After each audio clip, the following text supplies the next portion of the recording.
Hey, you guys, it's Mo with the news from all over the interwebs.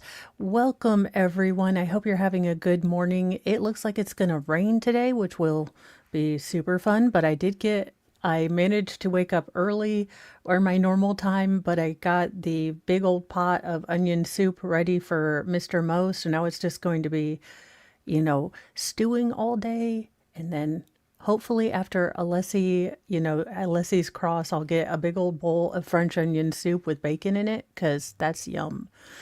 Wolfram, thank you for all your modly mod duties. 80s Music Man and Neon Gamer, welcome. Tammy Bogart, good morning. Let's see here. Get everyone. All right, so we have some sad news. And welcome, Hippie Chick. And thank you for lurking and getting alive. And our other Modly Mod, JKD Buck, welcome.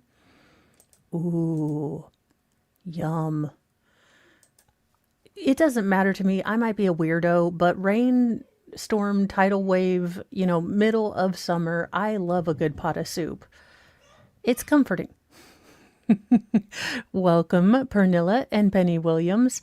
So our first story is kind of sad. I did not know that Rick Derringer, sorry, not the same thing at all. Derringer was the singer of Hang On Sloopy. Now, I don't know, is Sloopy a name? My mom could never tell me. I love the song, but I always called it Hang On Snoopy. And my mom's like, no, it's Sloopy. And I was like, well, what's a Sloopy? So if anyone could that, and what is Studio? Because Phil Collins, I'm still confused about that one. Rock and Roll Hoochie Coo and Real American Wrestling Theme has passed away at 77. Rick Derringer, whose 6-decade career spanned teen stardom as the lead singer of 60s smash Hang On Sloopy and a solo hit in the 70s with Rock and Roll Hoochie Coo, session work with artists from Steely Dan to Barbra Streisand, and extensive work as a writer and producer of wrestling themes like Hulk Hogan's seemingly ageless, Real American has passed away, according to an announcement from his caretaker, Tony Wilson, and Guitar Player magazine. Now, Wilson's post states that he passed away Monday evening in Ormond Beach, Florida, and no cause of death has been announced, though he was in ill health in recent months. He was 77. Now, the fiery and remarkably versatile guitarist, strong singer, and high-profile presence on New York's rock scene of the 70s and 80s, Rick was also a producer for Edward Winter Group's 1972 smash hit, Frankenstein, which served as the band's he served as the band's guitarist for several years, worked closely with Winter's brother Johnny as a guitarist and producer, and produced Weird Al Yankovic's first album. Well, now you have a special place in my heart, because Running with Scissors got me through, a lot of middle school and high school. So thank you for giving Weird Al his first album, or helping with it. He even gave Patti Smith her first major credit on the song Jump from his 1973 solo album All American Boy. His eponymous band released several albums and toured heavily from the mid to late 70s. The band's final major incarnation featured Neil Giraldo, who immediately afterwards scored major success as Pat Benatar's co-writer and guitarist and husband to this day. Now, Rick and his first wife Liz were also members of Andy Warhol's extended circle and frequently appeared in rock magazines of the era. In his later years, he worked extensively with singer Cyndi Lauper. Ooh, another one of my faves. Look, I'm telling you, one day I'm gonna come in with a Cyndi Lauper wig from the, take that she did with Roy Orbison's I Drove All Night. I don't know, but Cyndi Lauper in that video was hot smexy, changed my mind. That being said, he also did Hulk Hogan's Real American for his theme song, which has also been used by Barack Obama, Hillary Clinton, and Donald Trump as sort of political things. So again, I didn't realize how much he had contributed. Like I said, I still don't understand what a Sloopy is, but I hope he hangs on. And it is interesting to put a face to sort of all these songs that I really enjoyed listening to. You know, all of these songs my mom would put on the oldies or for her teen music. It is weird now when I'm thinking about the 90s and my kids are like, put it on the classic channel if you want to listen to your stuff. And I'm like, I am not a classic yet. So that being said, it is nice to put a face to, a lot of really good family memories that are, tied into some of these songs.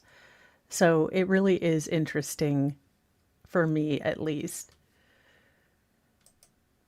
Well, look, I don't even understand what crypto is, y'all. I don't get it. I don't understand it. I don't understand what Bitcoins are. But apparently, I mean, they are big money. I mean, I don't get what they do, how you make money on them, or anything like that. But it's apparently a big enough money that a crypto bigwig was accused of torture of a Bitcoin dealer in a New York City townhouse sports scowl as he was thrown behind bar, or he sports a scowl as he was thrown behind bars without bail. Apparently, his victim was able to escape, which is good, but definitely what in the name of all that is Cheetos is going on here because I don't get Bitcoin as in and of itself. The second suspect in an alleged kidnapping and torture of an Italian Bitcoin dealer inside a Soho townhouse was seen scowling as he was remanded without bail in court Tuesday night. After he partied it up in the Hamptons over the weekend, William Duplessis appeared in Manhattan court, where his lawyer claimed that the 33-year-old crypto trader's criminal case will begin to unravel once more details come out. The facts are hotly disputed, and his involvement is also hotly disputed. Attorney Sanford Tulkin claimed Judge Juliet Lozano, he was like, look, he didn't do it. He wasn't here during his nighttime arraignment hearing. This man looks like a Biff from a John Hughes movie. Now, Biff, or William, was sporting a frown at the hearing and is charged with kidnapping, unlawful imprisonment, assault, weapons possession, and a host of other things that may or may not come up as the case goes further, just hours after turning himself in to police on the 13th Precinct Station House in Manhattan. Now, William was also sought in the horrific torture of Italian Bitcoin millionaire Michael Valentino Teofaso Cartaran, who was allegedly held captive in the posh townhouse. Now, the Kentucky crypto king John Waltz has already been charged in the explosive case. Now, Tolkien asked the judge to release William on a $1 million bail, claiming that he would not flee the Big Apple. He also said that his client would live with his father, who also attended the hearing and waved to his son from the spectator benches, and he was also willing to wear an ankle monitor. If he was a risk of flight, he wouldn't have gotten an attorney, Tolkien told the judge. He would have been out of here. Well, I mean, possibly, but not possibly. I mean, you can say a lot of things. Now, this is the gentleman as he escaped from the house, barefoot, no pants on, it looks like. But Lozano disagreed, stating that remand was necessary to ensure that he would return to court. She also ordered him to surrender his passport and issued an order of protection for the victim. Now, William's next day in court is on Friday. Both the Assistant District Attorney Amanda Blott and the judge referenced a criminal case against William in Switzerland, though more details were not revealed. Now, William and Waltz allegedly tormented Cateran as they tried to buy or pry his Bitcoin password from him to obtain millions and millions of dollars. William, who co-founded a Swiss-based Pagea blockchain fund with his brother, has previously shacked up with or shacked up at a $3.8 million Malibu mansion and Malibu property valued at $900,000. Now, Woltz, whose net worth is over $100 million, was arraigned on the same charges Saturday and is being held without bail at Rikers Island. Law enforcement sources said Cateran was lured to the townhouse on May 6th and held captive until Friday when he finally managed to break free. He was allegedly tied to a chair, pistol whipped, dangled from the top of a staircase, piddled on, and his arms and legs were cut with a chainsaw. A chain? Do what now? Also, just for 5 seconds, I know I'm a rural Indiana sort of person, but how in the hell are you in New York daggone city where the buildings are connected to each other and someone is using a daggone, chainsaw and you don't hear? I mean, maybe in New York you don't tell on nobody, snitches get stitches, but I would be a little confused if I heard, a chainsaw in the apartment next to me. Now, dramatic video shows when he escaped, shoeless and battered, to rush to a New York City police officer for help after fleeing his captors. With both Woltz and William in custody, police are looking more into this. They allegedly both had stakes in this New York crypto hedge fund, but had a falling out. So it seemed like the three of them had been business partners, but then weren't, and they decided to go after him for his Bitcoin. Meanwhile, Woltz's assistant, 24-year-old Beatrice Fulci, was arrested in the torture plot but finally released after the Manhattan DA's office declined to file charges pending further investigation. So I expect this will be a rapidly developing case, even though I don't understand much of the particulars behind Bitcoin. This is probably going to be a big case with more people involved, possibly. So we'll keep an eye on that. Well, good news and bad news for Elon Musk, yesterday. SpaceX Starship blasted off in a 9th test flight. So the launch went well. The re-entry, not so great. It did break up on re-entry as Elon Musk shoots for Mars. I mean, I have so many people I want to send to Mars, including the, fourth player in the Blue Man Group, Dr. Welsher. I think we need scientists up there with his caliber of intelligence. SpaceX's massive Starship blasted off into the sky on Tuesday night for its 9th test flight following back-to-back failures earlier this year. But the mission faltered in orbit and the ship burnt up as it plunged back toward the Earth's atmosphere. The 400-foot-tall ship launched from the company's Starbase facility in Texas just after 7:30 p.m., with the rocket aiming to deploy Starlink satellite simulators, a first for Starship before a scheduled landing in the Indian Ocean. But the doomed spacecraft, which took off after a brief delay to resolve technical issues, soon encountered problems in space when the ship wouldn't deploy 8 dummy satellites after the payload doors failed to open. Obviously, this test we wanted to be able to do before we're, fully deploying this kind of thing, like full-on Starlink. So they wanted to try to test this out, and obviously didn't quite work out for them. But the real focus for this, now that we are in space, is getting to that re-entry. That is the most critical phase of Starship that we still have to prove out. Now, Dan Hote, a representative for SpaceX, later announced that it had lost control of the ship as it tumbled uncontrollably back into the Earth's atmosphere, causing it to basically flame out. We're still trying to do something that's impossibly hard, and it's not always going to reach in a straight line, Hoyt said at the end of the live broadcast. There's going to be bumps, there's going to be turns, but seeing that ship in space today was a hell of a moment for us. Perfecting the Starship is critical for Elon Musk's quest to reach Mars next year. I mean, again, like I said, I have so many people I would like to send to Mars, so Elon, I hope you get this right. Obviously, probably not for the same reasons you want to send people to Mars, but, we can work on a deal. Tuesday's test also marked the first time that SpaceX has reused the Super Heavy booster rocket. The booster had previously been used in January, but unlike its previous missions, it wasn't going to be caught when it got back, so they were going to sacrifice this one. The booster rocket was set to splash down in the Gulf of America during Tuesday's launch, but blew up after detaching from the main rocket, according to the broadcast. The Starship flew the same route as its predecessor, which exploded 10 minutes after takeoff during SpaceX's 8th test in March. So, it's doing better. Again, these things are incremental a lot of times, and they're full of science and math. So it's not my rocket, not my circuits, not my problems, but holy goodness, could we send some people to Mars? Because I got a full list. I'm sure y'all have full lists. Elon, we need you to get this right so you can send all the people that annoy us to Mars. I'm just throwing it out there.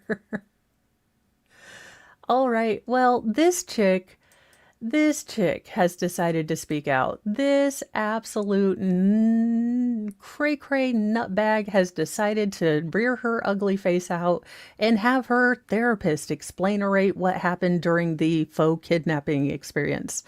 I can break it down now. As a non-licensed, non-educated, and armchair psychologist, I can tell you what happened.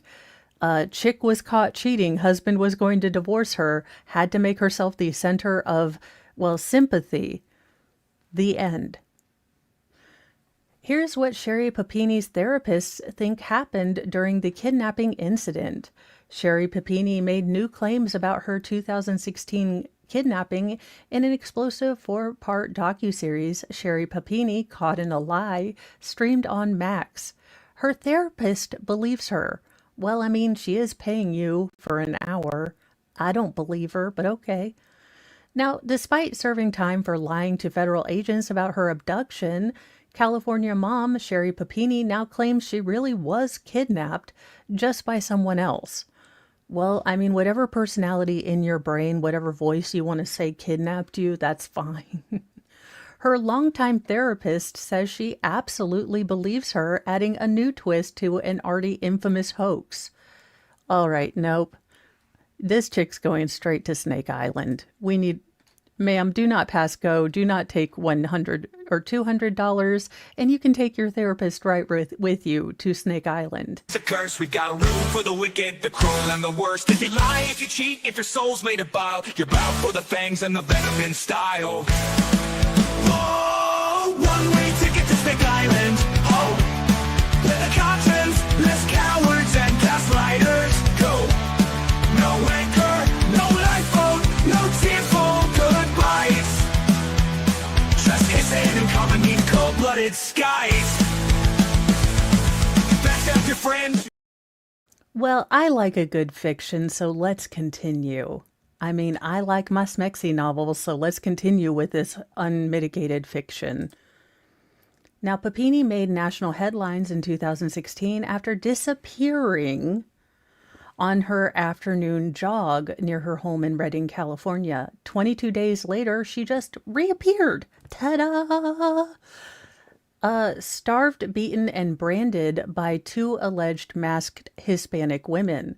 Now, investigators were suspicious from the beginning, and 6 years later, after male DNA was found in Pini's underwear that traced back to her ex-boyfriend, Pini was sentenced to 18 months behind bars for lying to federal investigators. But now Pini is back, saying that her story was altered. Oh my God. Yes, here we have it. The wheel of excuses. Let's see. It can work for not only Jen, and all of Canton, but for Sher Pini. So let's see, why was that not a lie? Oh, for heaven's sake, did I?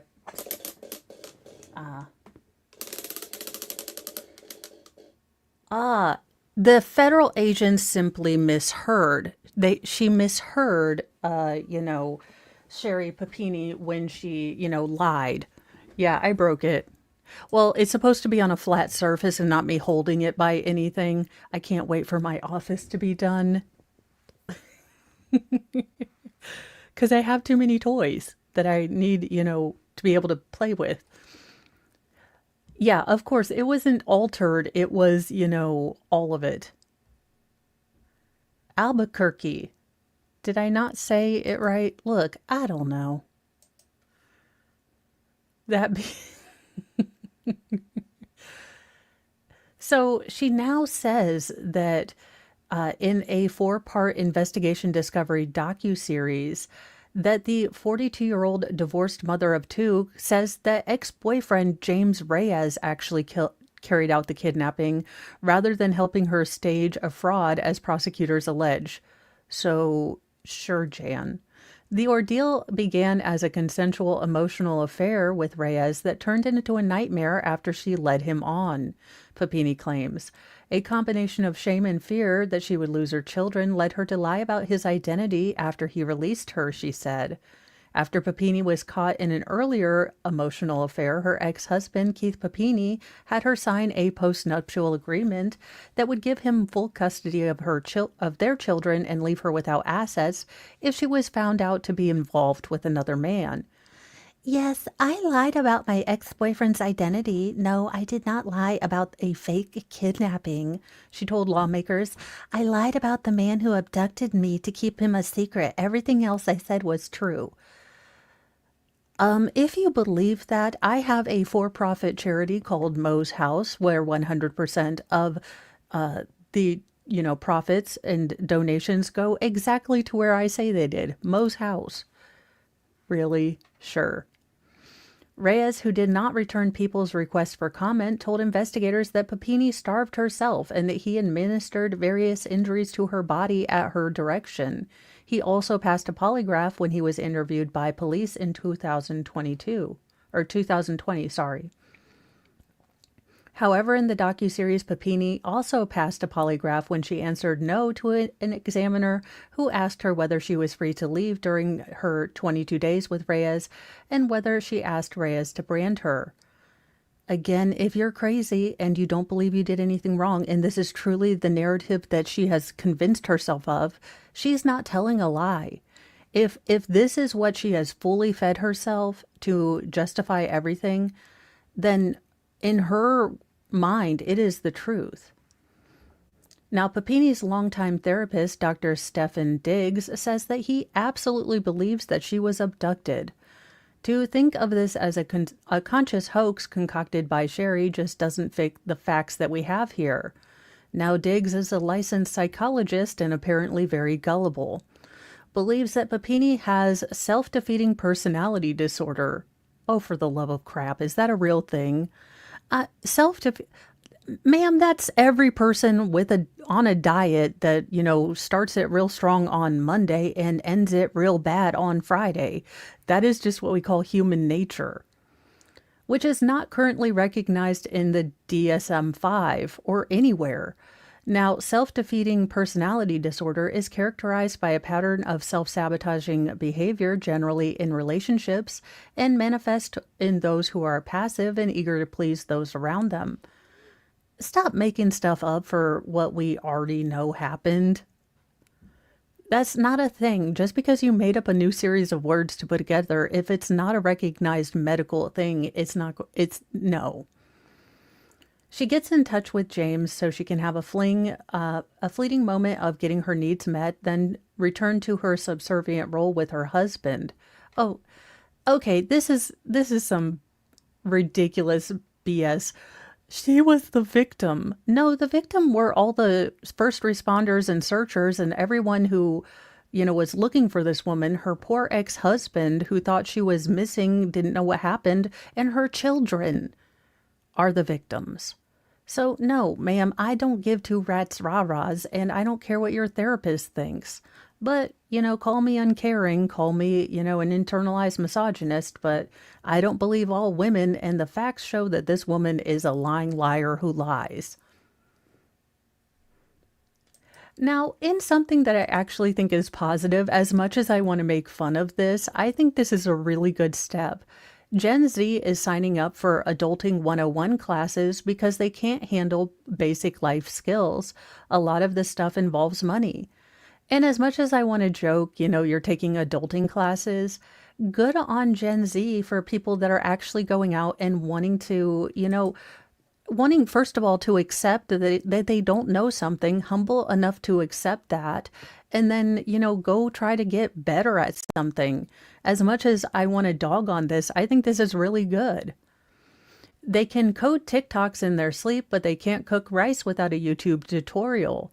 Gen Z is flocking to Adulting 101 crash courses, desperate to learn what previous generations might call common sense, like how to do laundry, budgeting for rent, or navigating a grocery store without Googling what is a turnip.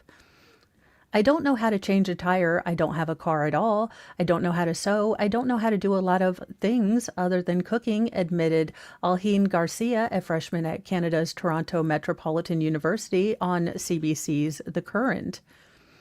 I think it's important that children are taught financial literacy, and a lot of that stuff, involves money, budgeting, things like that, he added. Now, he's not alone. Canadian colleges like the University of Waterloo are stepping in to teach basics with online toolkits like Adulting 101, which covers everything from healthy relationships to how not to set your kitchen on fire. I mean, pretty good.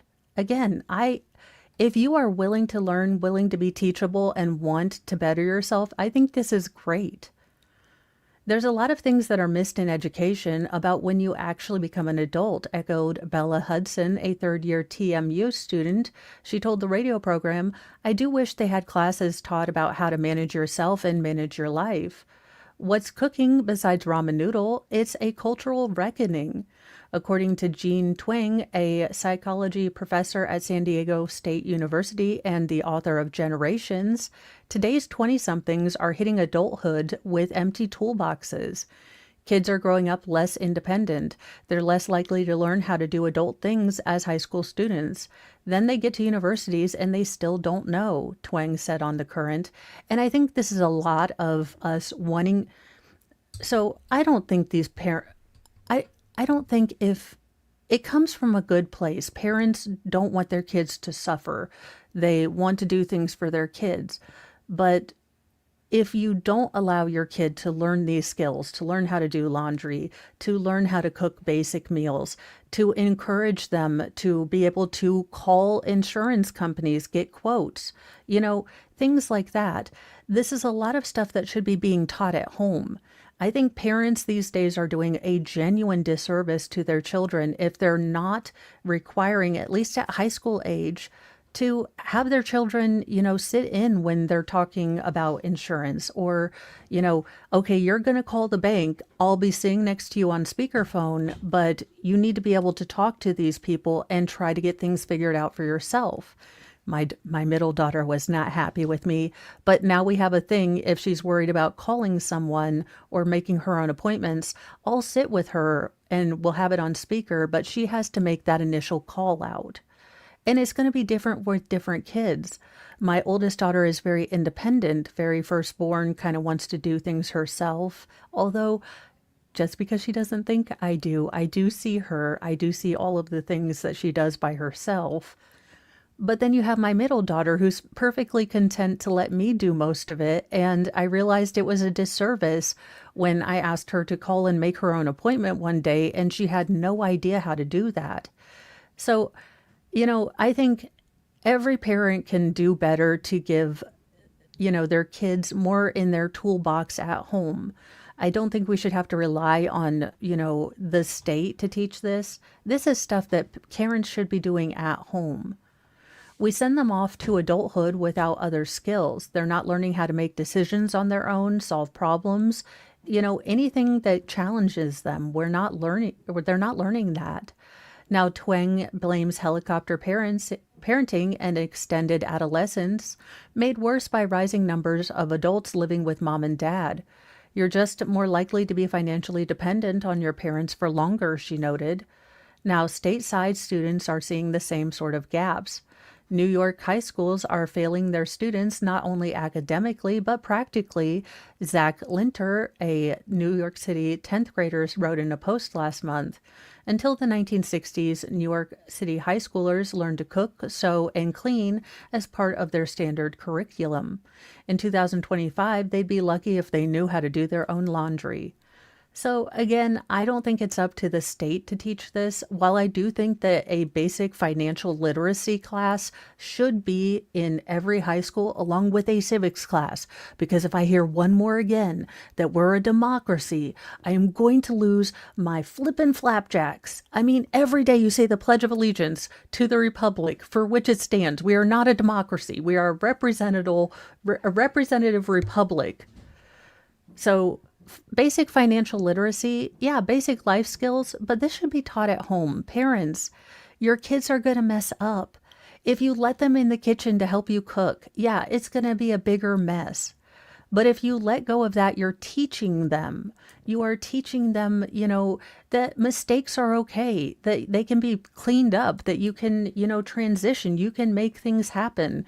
One of the best things I think when I met Mr. Mo that we sat down and did is each kid knows we have a budget, a strict budget for like Christmas and birthdays. So they know, okay, well, I have this amount that I can look for things in, and that's it. But we've always been very realistic with this is in budget or this is not in budget with our kids. And I think it gives them that sort of knowledge that, you have to work within a budget. That being said, Mr. Mo does the budgeting. I am just, I just try to stick with it.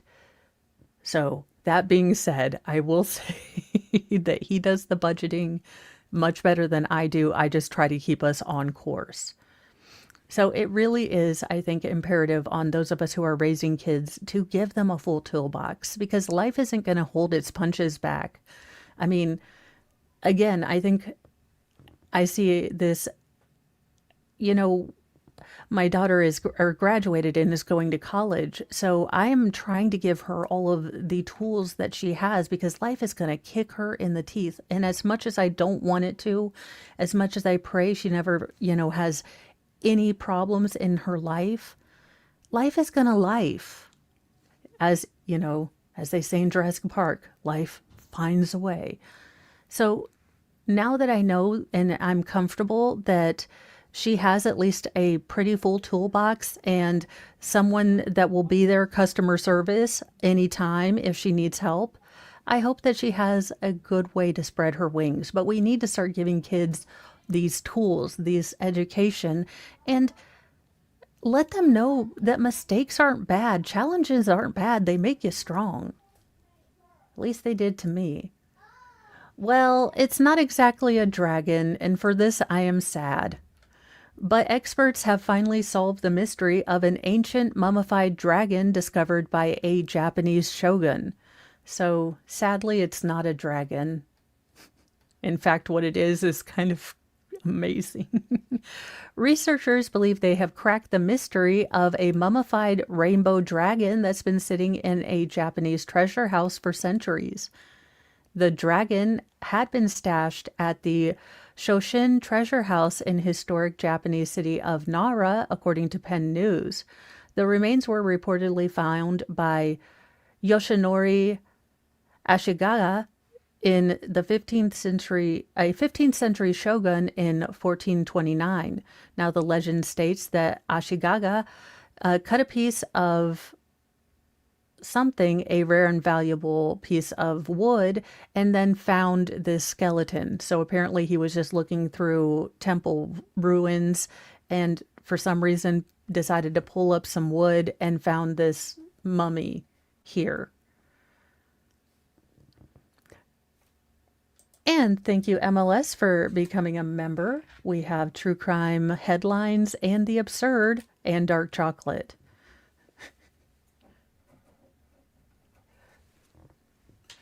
Oh, MLS. Yeah, I was like, you've been here. MLS was the guy that walked me through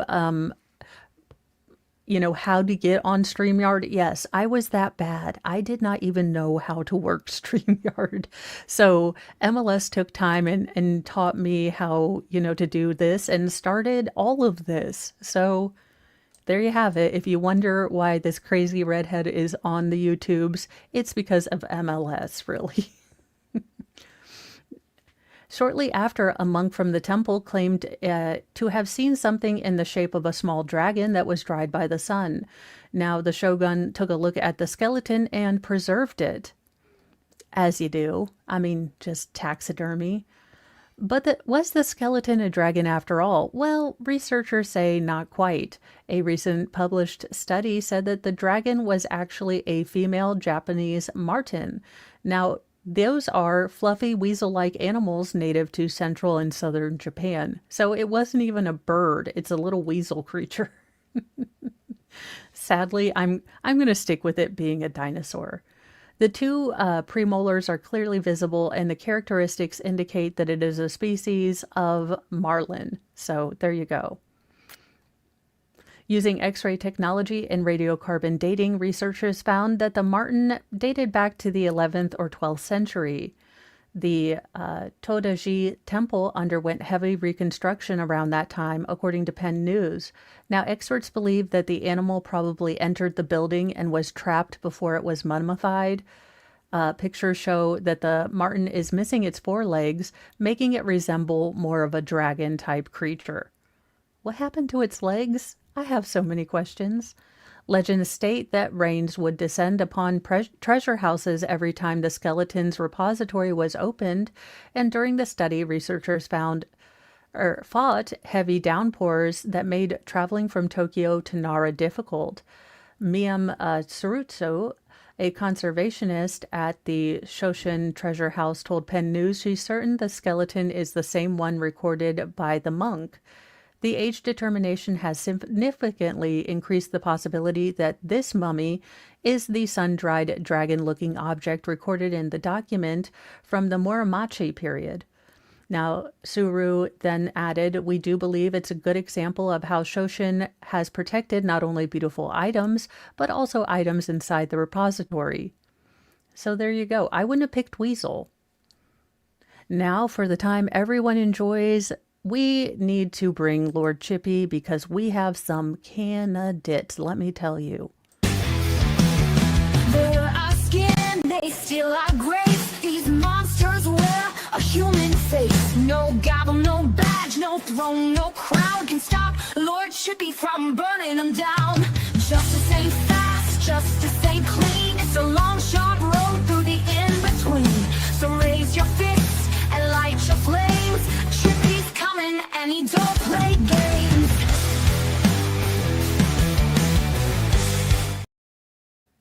Well, this absolute butt monkey from the bowels of hell deserves whatever Gen Pop gives to him, and or that single trip to Mars on a test rocket. Either way, I'm good. Allegedly in Minecraft. A man who unalived his 8-year-old sister because she was talking back now receives his fate. Again, I hope Gen Pop doesn't find out you took a little girl's life. A Michigan man has received a decades-long prison sentence for unaliving his 8-year-old sister with a force multiplier in the living room of their apartment because she was, quote, talking back to him. Gacy Stribling was sentenced to between 40 to 60 years behind bars on Tuesday. As Lawn Crime previously reported, a jury last month convicted the 24-year-old of first-degree murder in the 2021 death of Bailey Singleton, the Oakland County Prosecutor's Office said. Every time I read a redonkulous one from Indiana, I think the same thing. Bailey Singleton would be here today with us and should be here today with us, Prosecutor Karen McDonald said in a statement when Stribling was convicted. Her murder was a tragedy for her family. It's unconscionable that anyone, let alone an 8-year-old child, would be unalived by a relative in their own home over the slightest of disagreements. In this case, This case is unfortunately a reminder of how force multiplier violence is a public health epidemic. I think it's more self control because I think, again, remove the instrumentality. This man lacks self control. So if it wasn't a force multiplier, would it have been a baseball bat? Whatever, his hands, his feet? I get that people don't like force multipliers, but remove that instrumentality, it's going to be something else. Now, police in Southfield, a suburb of Detroit, responded on January 3rd, 2021, to 12 North Apartments, where Bailey was rushed to the hospital in critical condition. Unfortunately, days later, she did succumb to her injuries. Now, according to the Detroit News, the then 20-year-old Stibling tried to say that his sister was shot during a robbery. Now, that story fell apart after two witnesses in the home told a different story. He also ditched the force multiplier, but cops later found it. Police arrested Stibling a couple of days after the, unaliving, and he's been in Oakland County Jail ever since. Now, police were even stunned by the crime. It's stressful for us, Southfield Police Chief Elvin Barron told a local NBC affiliate, WDIV, at the time. It's stressful for me to stand there before you and control my emotions when talking about, an 8-year-old child. Barron called it a hideous crime, and he was confident that Stribling would go to prison. Barron's prediction came to fruition as jurors convicted the defendant after a 2-day trial. Oh my gosh, do you remember 2-day trials? Do you remember when Baker and I used to cover short, blippy little trials? Well, this, again, how this man got a wife leads me to, is the purest form of what the hellism I've ever seen. I mean, what is this hairline? What is going on here? And let's not even begin with what he did. Quote, he earned it. A man unalived his wife after she tried to end the marriage, staged the scene to look like a self-deletion, then got his daughter to find the body. Now, of all the monstrous things that you did, having your own daughter find her not alive mom, what kind of disgusting soulless monster does this? Like absolute jackassery to the finest degree. A man in Idaho will likely spend the rest of his life behind bars. Let me look around. Oh, as always, my jar of F's to give is is conspicuously empty. Yep, can't fill any F's about him spending the rest of his life behind bars. For unaliving his wife after she informed him that she wanted to end their relationship, he then staged the scene to make it appear as if she had taken her own life, and then manipulated their daughter into discovering the body. A jury in Canyon County on Friday found Francisco Torres Rodriguez guilty on one count of first-degree murder in the slaying of Reina Quintero, court records reviewed by Law and Crime show. Now, the fatal shooting took place at the couple's home on September 3rd, 2023, according to a report from Boise NBC affiliate KTVB.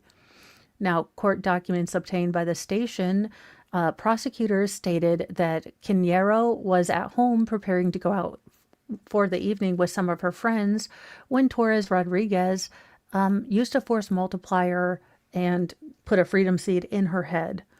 Now, he was reportedly motivated to unalive his wife after he learned that she wanted to end their marriage.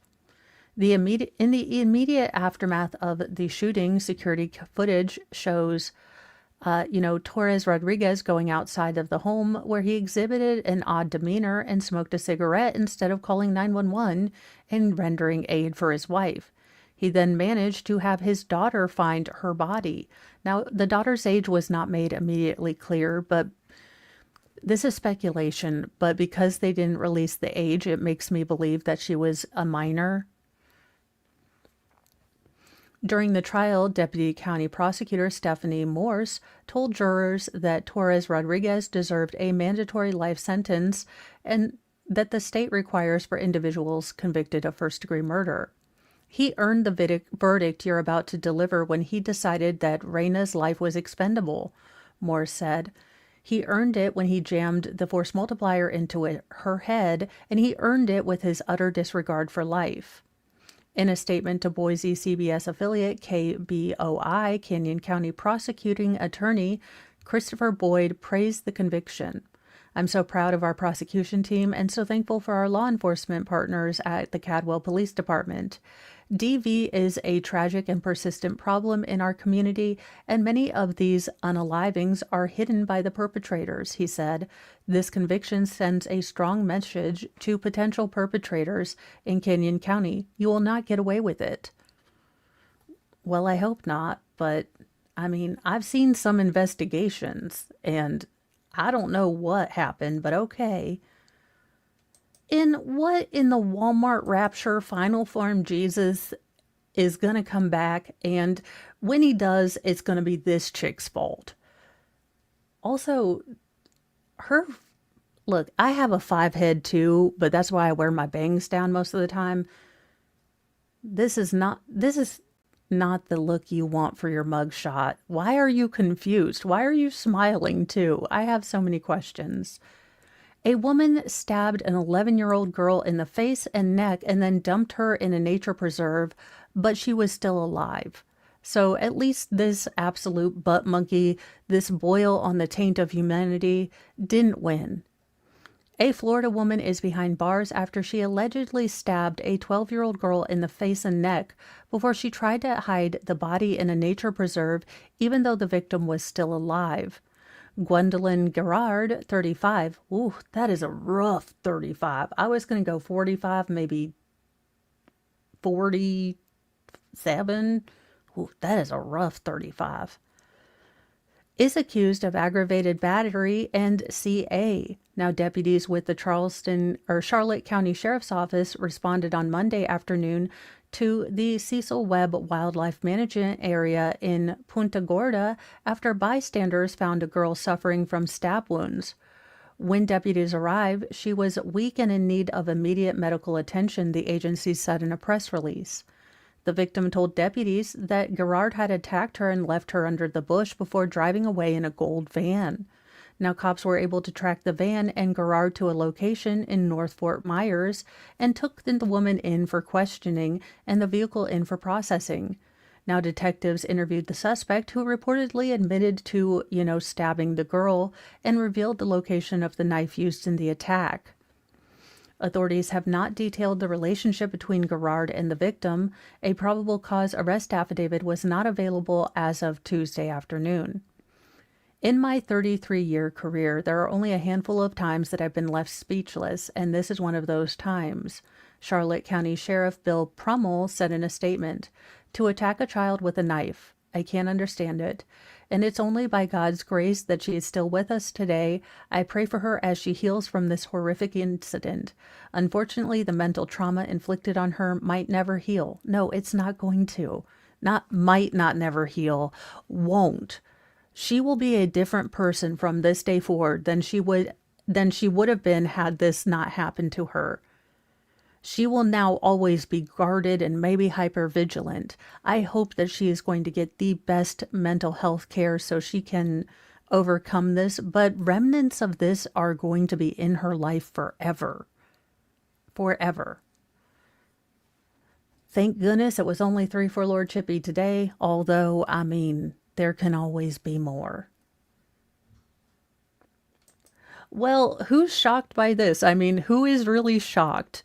But it's coming out that Robin Williams' Popeye had to be the most coked up film set in history. Apparently everyone was stoned, says former studio boss. They were shipping Colombian marching powder in film canisters.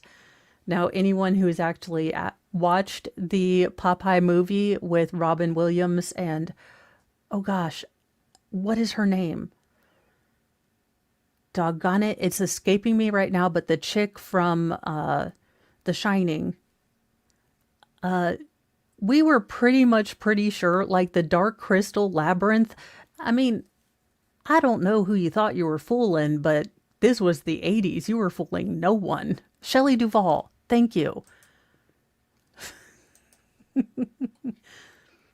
Barry Diller's book tour for his recently published memoir, Who Knew, hit New York City's, I guess, Y or 92Y, where moderator Anderson Cooper asked Diller during a Q&A to reveal the most coked up film set he had ever visited during his tenure as CEO of Paramount Pictures. Now, the former studio executive had an answer almost immediately: Robert Altman's Popeye from 1980.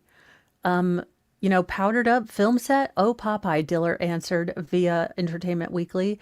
By the way, you can watch it if you watch if you watch Popeye, you're watching a movie that you think of it in the thing that they were used to record speed, 33 RPM or whatever. This movie is a movie that runs at 78 RPM and 33 speed. Diller served as the head of Paramount Pictures from 1974 until 1984. His illustrious tenure at the studio included releases of hit movies such as Saturday Night Fever, Raiders of the Lost Ark, Grease, and Beverly Hills Cop, among other classic. But it's Altman's Popeye that earns the distinction of having the most drugged up film set. You couldn't escape it, Diller said about drug use on the movie's set. They were actually shipping in film cans at the time, film cans that would be sent back to LA for daily processing film. This was shot in Malta, and we found out that the film cans were actually being used to slip, powder back and forth on set. Everyone was out of it. Robin Williams starred as the title character in Popeye, which marked the comedian's first big screen acting role after making a name for himself on hit TV series Happy Days and its spin-off Mork and Mindy. The film co-starred Altman regular Shelley Duvall as Olive Oil. Now, the movie was a box office success with $60 million worldwide, unadjusted for inflation, nearly double its production budget.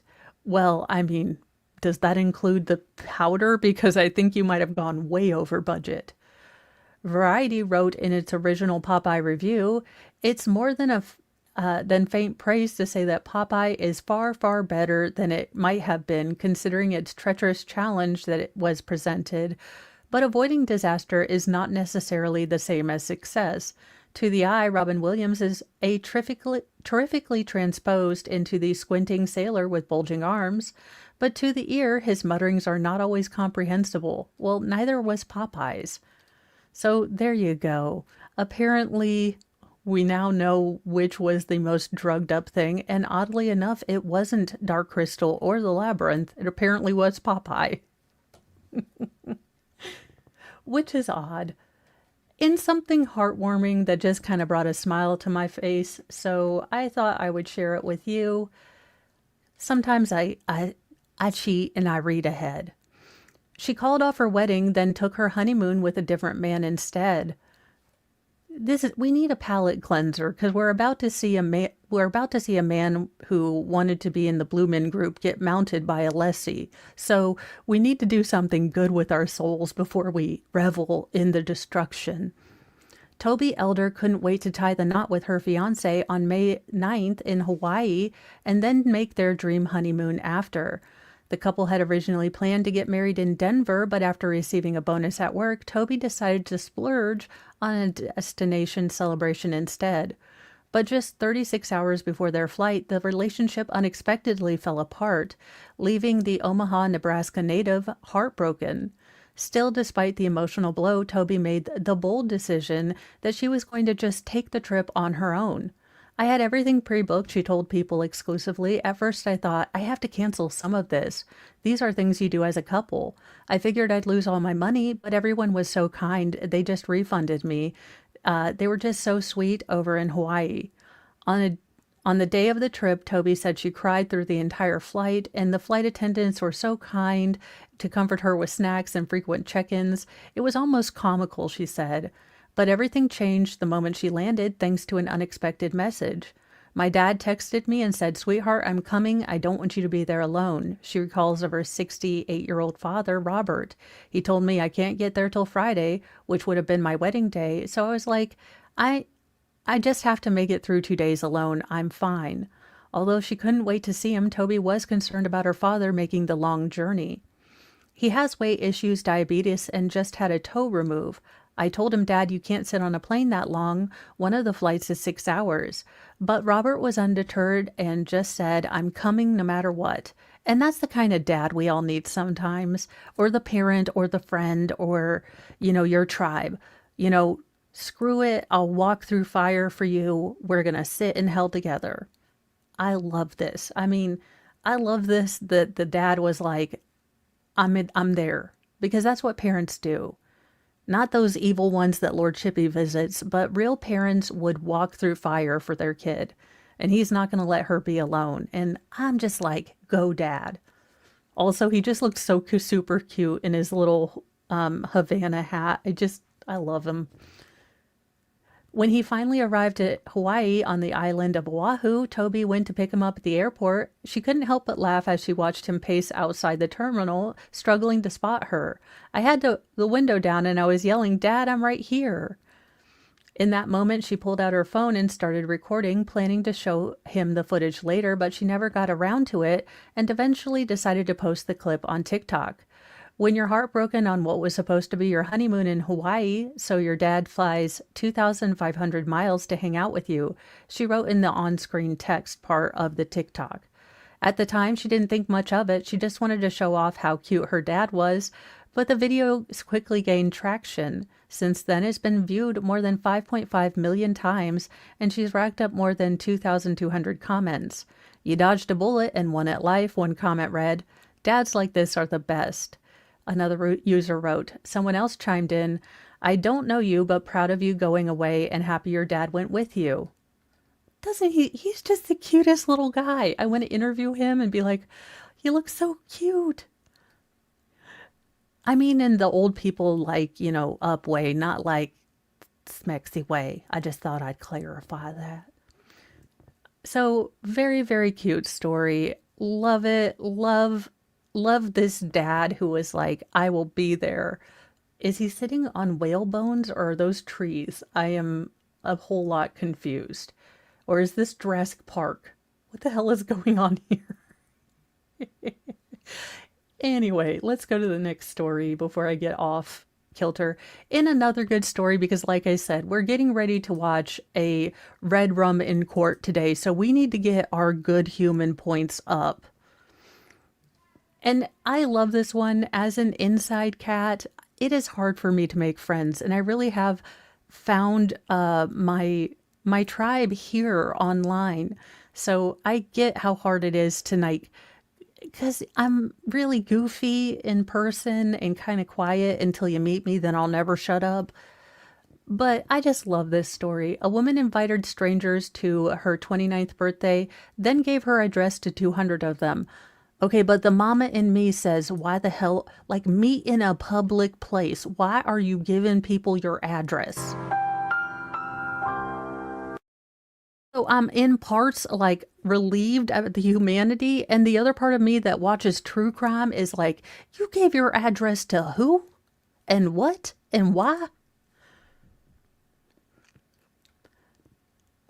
Growing up, Andrea Cabral tells people she never really had a birthday party, so with her 29th birthday approaching, she decided to change all that. Rather than celebrating with just a few friends, the Texas woman who works as a social media manager at PepsiCo did something unusual. She posted a TikTok inviting anyone and everyone who lived in North Dallas to join the festivities. I wanted my first party to be really special, and I wanted more than 5 people to show up. Yeah, but one of them could be like a murder arsonist. You need to vet these people. It's cute, but the true crimer in me is like, this is how you get red rummed. I was just hoping for people in my immediate area who were around my age to come show up and really feel part of the community that I'm in. What Cabral didn't expect was the viral reaction to the clip. Since posting it on May 14th, the video has gotten nearly 600,000 views and over 8,500 comments, far exceeding her initial expectations. I posted the video. I forgot about it. I took a nap, she says. When I woke up, the video had gone viral. I didn't even get a chance to see the initial responses because it had blown up right away. There were over 200 or 150 responses when I woke up, and those responses were overwhelmingly positive. You know, the general sentiment was that they wanted to show up and have a great time, she said. The next day, Cabral thanked everyone for their kind words and announced that she had messaged her address to 200 people. This is where you lose me. Okay, y'all, beautiful, heartwarming story until this point. Then you give out your personal address to a bunch of crazies on the internet. Again, if you had rented out like a gymnasium, had it at a park, but address, no. This is a no-go. Like, if I'm her mama, I'm having heart palpitations right now. I obviously wasn't going to dox myself and put my address out publicly, so I reached out to a specific amount of people, she said, explaining that she chose the individuals based on the general vibes they gave. Vibes? Vibes? It's a bold strategy, Cotton. Let's see if it pays off for him.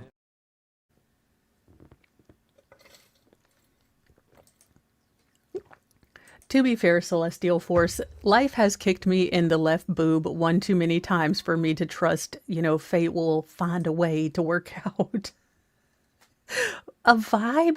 How about you do their background checks? I mean, that could mean that she looked at their TikTok bio. It could mean that she looked at their profile photo.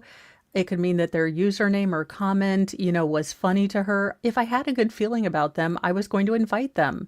As an added layer of security, she said that the party was held in a shared public area in her apartment building. They still now know where your apartment is, woman. That being said, it does look like a lot of people showed up. Maybe I'm just the world's most untrusting person, but y'all, I have segments called Lord Chippy and the Petty Express. All I see of humanity is bad stuff. Well, Tammy, you let us know when your birthday is, and we're going to celebrate the absolute ever-living schnell out of it, because you are important and your birthday is worth it.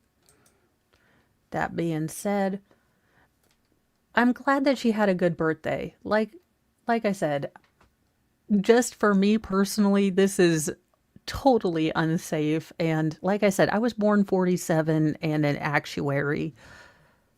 Although I can't do math, so statistics were against me. Well, I mean, I couldn't have too much heartwarming. Dr. Death, forensic pathologist, reveals the worst way people can die. Never trust a rooster.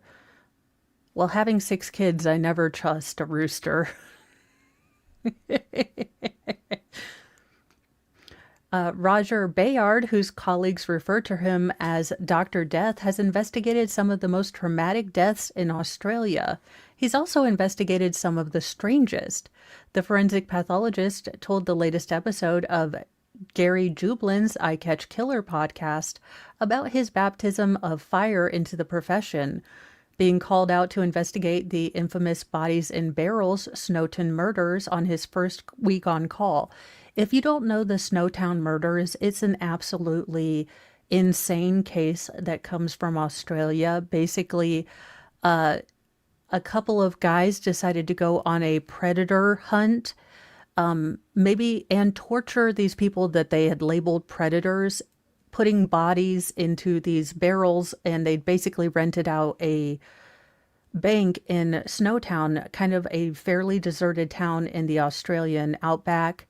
And it wasn't until people were like, what is that smell? So it's a very interesting case. One day, you know, when time is plentiful and children are littlefull, I do want to, you know, get into it or talk to someone from Australia about it, because it's definitely an interesting case.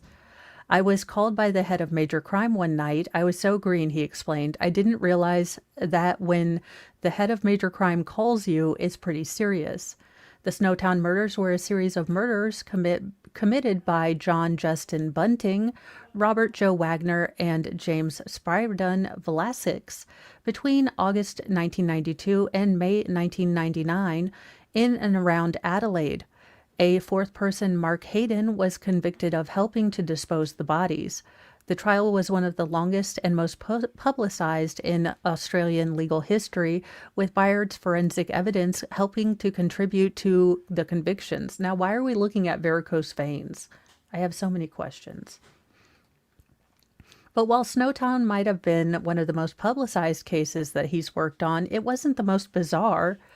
I've been collecting animal deaths, he told the host. I mean, so would I guess. I mean, if you're a pathologist, I would catalog, crazy deaths. Deaths from dogs, snakes, sharks, roosters, and mackerel. Yes, you read that right, mackerel. There was a bloke fishing in Darwin Harbor with sharks nearby, so this 25-kilogram mackerel jumped out of the water and sideswiped him, he recalled. Wrong place, wrong time, he continued. Yeah, don't piss off the mackerel near shark-infested waters. What about the rooster? There was this sweet old lady out back collecting eggs, he explained. Now, roosters, I understand, are nasty creatures, and it went after her. She had varicose veins, and it just pecked her leg. Now, Bayard explains that he has had a number of deaths come across his desk where people with varicose veins have experienced minor trauma and end up dying. One case was a cat scratch. He said people don't realize that this is the reason I actually publicize this stuff. It's not because it's bizarre or weird, but it's to tell people that if you've got varicose veins and you get a small hole, you need to lie down and put your finger over it and elevate it so you'll survive. What people tend to do is wander around panicking until they bleed to death, completely unnecessary deaths. But yeah, he says, never trust a rooster. Well, sir, I have been spayed, but I will never, I make it my life to never, trust any rooster. Unless it's in nugget form. And while there are stranger elements of Bayard's job that might be headline making, there is a darker trauma that lingers. Nobody talks about post-traumatic stress with forensic pathologist, yet every month of every year we go out to scenes, he explained sadly. We see dismembered bodies, incinerated bodies. We see children in very terrible abuse cases, car accidents, dreadful scenes. And we not only have to immerse ourselves in it, but we have to describe it in great detail, understand it, then we have to present it to a jury, and sometimes have our credibility attacked while doing it. He explained that while his trauma has built up with each case he's worked, so too has his understanding that he isn't always going to find answers. When I first started, I thought I was going to, find causes in every death. I was gung-ho, he said. And then as I got further and further into my career, I realized that no, I'm not going to find all the answers all the time. I'm going to have to sit down with families and say, I have no idea. All I can say to them is, it's nothing you did. And also a lot of times they just want to meet the person that looked after their baby between the time they saw the baby last and when their baby was in the funeral home. So yeah, really, I think sometimes it's easy for us to forget all of the things that first responders have to see. And I like that he really does kind of put a human face on that, because it's really easy to forget that pathologists have to see all of this, from the worst kid cases to, a natural death where you were holding Grammy's hand. So I can imagine it is incredibly wearing and torturous. Well, I mean, if Brittany has taught us anything, is that you can't vape or smoke on planes, and yet people continue to be confused about this. An unruly passenger was kicked off a flight, tackled by police for vaping, and then proceeded to headbutt doors and windows. Well, considering her head was involved, at least nothing of importance was damaged, because the brain is not there. A Ryanair flight had to be diverted following an epic meltdown from an inebriated female passenger who ultimately headbutted windows and doors after getting confronted over vaping during her flight. I didn't know what to do. I felt intimidated and threatened by her, and so did all the other passengers.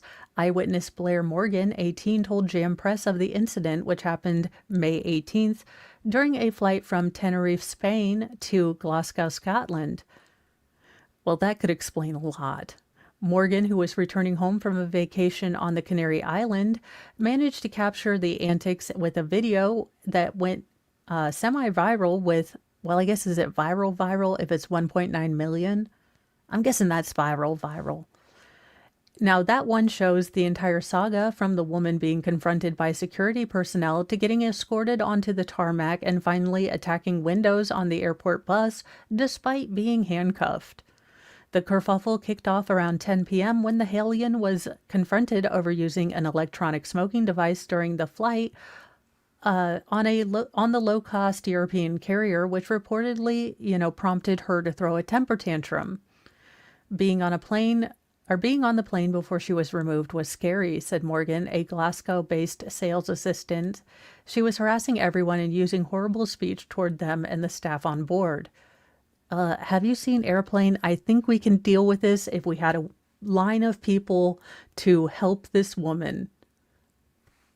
I'm just throwing it out there. If you've seen Airplane, you know what we would do to a hysterical woman. I fear I've missed something in the chat.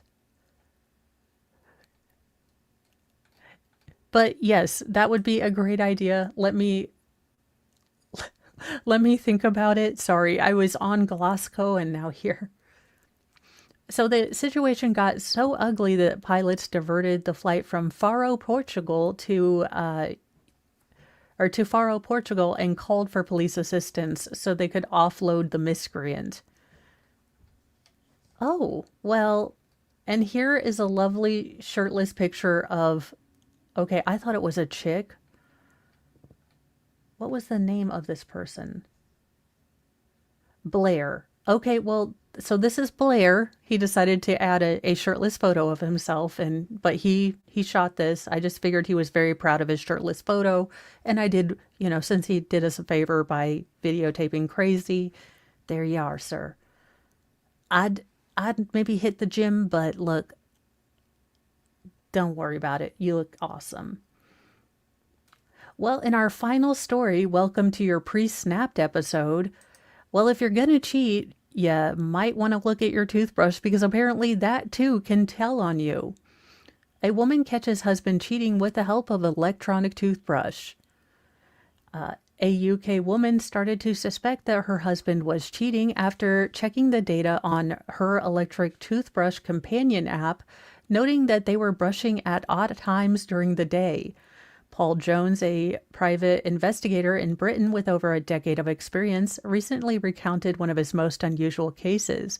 Catching a cheating partner in the act is rare, but even rarer still is catching them cheating with the help of an electric toothbrush. And yet it happened. One of Jones's clients, a married mother of two who was trying to improve her children's brushing habits by monitoring their electric toothbrush use via a phone app, noticed that the brush was being used at strange... Okay, wait a minute. Do you only have one toothbrush? Were you all sharing the same toothbrush? Because I am confused. I mean, unless it was like a family group of why? Okay. Now, the toothbrush was being used during times in the day where her kids were supposed to be at school and her husband was supposed to be at work. After making sure the kids were indeed in school, she confronted her husband, who claimed to have been at work all day. Over time, the client noticed that their partner's brushing history was being logged at odd times when they were supposed to be at work. At first, it didn't seem like much. Brushing late in the morning on Friday doesn't immediately, pop up red flags. But over time, the woman started to see a pattern. The electric toothbrush was being used on Friday mornings, a time when her husband was supposed to be at work. In reality, her husband hadn't been to work on Friday mornings in months. Instead, he had been having an affair with a colleague right in the family home. It's time-stamped, often location-based, and emotionless, Jones said about data logged by smart devices these days. When a device says someone brushed their teeth at 10:48 a.m. when they were supposed to be at work at 9 a.m., it's really hard to explain away.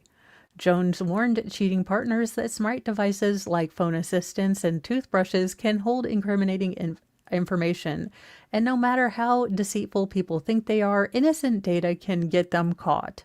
So there you go. Don't use your electric toothbrush if you're cheating, if it's hooked up to your wife's smartphone. Also, don't cheat. That could be a thing. But there you have it, the newsy news for this morning. A little bit longer since we don't have court until 10. I am going to go plead with Mr. Moe again that I don't need to be at this particular Zoom meeting so I don't miss any of Alessi. But he continues to say that watching a grown man cry because Alessi is hurting his soul is not an emergency and a reason to get out of any Zoom calls. And I'm like, I'm pretty sure I could fight you on that one. Facts not in evidence. I'm pretty sure it is vital to me, having sat through yesterday's testimony, that I get to see Alessi destroy this man. But as I always say, be kind to yourself, be kind to others, but have a sassy mouth and carry a can of bitch fire, because you never know when someone's going to be using their electric toothbrush for bad, or if your dragon turns out to be a weasel.